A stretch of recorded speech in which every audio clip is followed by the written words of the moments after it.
O ex-presidente Bolsonaro justificou nesse fim de semana, dizendo que as joias iriam para o acervo do governo.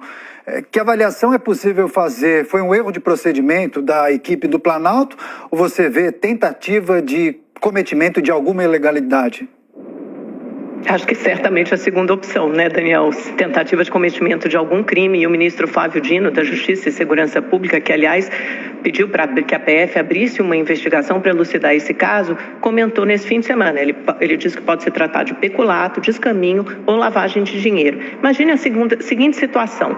Uma comitiva do governo Bolsonaro volta de uma viagem à Arábia Saudita e na mochila de um dos assessores do ministro de Minas e Energia, quando ele passa pelo raio-x, todos nós já fizemos esse procedimento, né? Passar pelo raio-x e aí quando você chega na alfândega, lá na Receita Federal, você pode escolher dois caminhos, um, bens a declarar e o outro, nada a declarar. Normalmente, se você não tem bens superiores a $1.000, você escolhe a fila do nada a declarar. E foi essa fila que o assessor do ministro de Minas e Energia escolheu. Só que um funcionário da Receita, às vezes a gente é parado por aqueles fiscais mesmo, pede para você passar a mala pelo raio-x e pode abrir eventualmente a sua mochila. Foi isso que aconteceu. Qual a surpresa do funcionário da Receita Federal, do fiscal, quando ele abriu a mochila, se deparou com uma caixa de joias Chopard, que é uma das joalherias mais famosas do mundo, principalmente quando se trata em diamantes, e aquela coisa maravilhosa do colar, dos brincos, do relógio de diamantes, avaliados em 3 milhões de euros. 3 milhões de euros é muito dinheiro aqui ou em qualquer lugar do mundo. A primeira pergunta que me vem à cabeça é qual o interesse do governo da Arábia Saudita teria em dar um presente desse valor ao presidente Bolsonaro e à sua mulher, Michele Bolsonaro, sendo que eles nem participaram da comitiva que visitava a Arábia Saudita. Eles trouxeram na mochila. Isso é tentativa de contrabando. Eles queriam passar pela Receita Federal sem declarar esse bem. Tudo bem, próximo passo. Se fosse um presente de um governo para outro, bastava, como mostrou a nota da Receita Federal, declarar que aquilo era patrimônio da União, do Estado brasileiro, que aquilo poderia ser incorporado à União. E aí você tem que cumprir uma série de procedimentos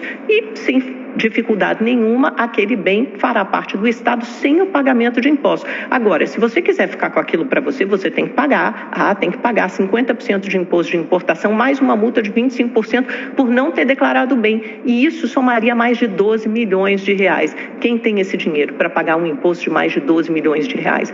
O governo Bolsonaro fez 8 tentativas mal sucedidas, 8 tentativas frustradas de reaver esse colar. Se a intenção fosse tornar aquilo, incorporar ao patrimônio público da União, do Estado brasileiro, teria conseguido facilmente. E a Receita Federal explicou 1000 vezes os ritos, os critérios que teriam que ser cumpridos para que isso fosse verdadeiro. Inclusive, o ex-secretário de Comunicações do governo Bolsonaro, Fábio Weingarten, publicou uma nota na madrugada de sábado para domingo, em que ele diz que seria avaliado se esses bens, esses colares, essas joias seriam incorporadas ao patrimônio privado, veja, note, privado, ou seja, do presidente, da figura pessoal do presidente da República, Jair Bolsonaro, ou público. Esse foi o problema. Parece que o presidente e a primeira-dama queriam embolsar, ficar com as joias.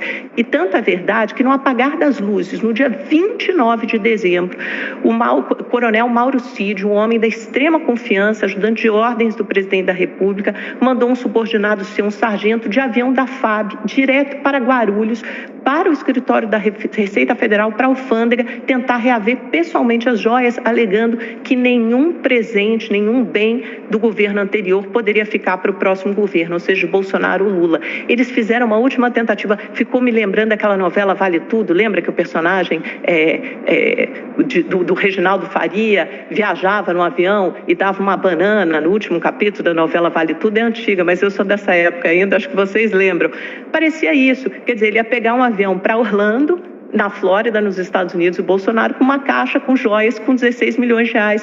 E ainda tem uma outra caixa também de um presente da Arábia Saudita com relógio e outros objetos de ouro e também muito valiosos da mesma marca de joias, Chopard. E essa sim, ninguém sabe o que aconteceu, mas tem um ofício ali que nos últimos dias do governo Bolsonaro, aquilo que ficou guardado numa pasta do Ministério de Minas e Energia foi enviado ao Planalto. Então ainda tem a grande grande incógnita onde estão essas joias. É isso, não é só exemplo de patrimonialismo, não. Isso pode ser exemplo de cometimento de crime, e crimes que têm sido uma constante na carreira do clã Bolsonaro. Começa com rachadinhas, com funcionários fantasmas no gabinete, com a compra de imóveis em dinheiro vivo, e agora com essa tentativa de contrabando de joias milionárias de 3 milhões de euros, mais de 16 milhões de reais, do governo da Arábia Saudita. É aquela corrupçãozinha miúda, é mais do que patrimonialismo, é crime, e isso tem que ser investigado e elucidado o mais rapidamente possível.